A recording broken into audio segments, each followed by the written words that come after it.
Coach Dubertini, peccato non aver concluso la stagione con una vittoria, però Padova questa sera voleva ottenere questo settimo posto.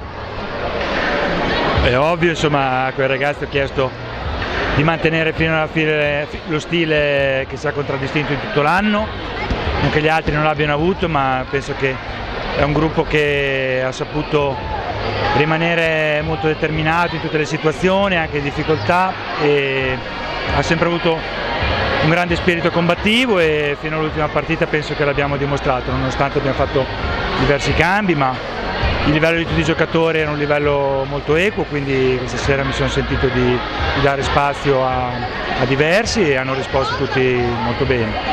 Per quanto riguarda Latina, ottenere in questa Superlega una salvezza non è un obiettivo così scontato. Che tipo di Superlega ha trovato lei questa stagione? No, noi quando siamo partiti sapevamo che era un campionato molto difficile, sulla carta c'erano dei valori, però siamo partiti molto positivi, molto tranquilli, senza oddio quest'anno come si fa, no? Ma siamo rimasti molto concentrati su di noi, cercare di costruire nel minor breve tempo possibile un buon gruppo, con un buon stile. Ci siamo riusciti a fare un girone d'andata molto buono, vincendo gli scontri diretti e qualcosina più, e dopo nel girone di ritorno riuscendo a gestire un pochettino di più. Ecco.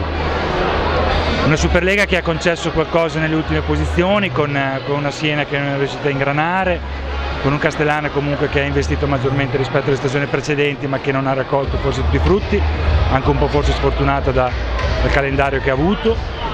E quindi noi penso che siamo stati bravi a fare bene il nostro e a raccogliere i nostri frutti. Quindi una Superlega comunque molto competitiva, che il prossimo anno diventerà ancora più dura. Complimenti. Grazie mille.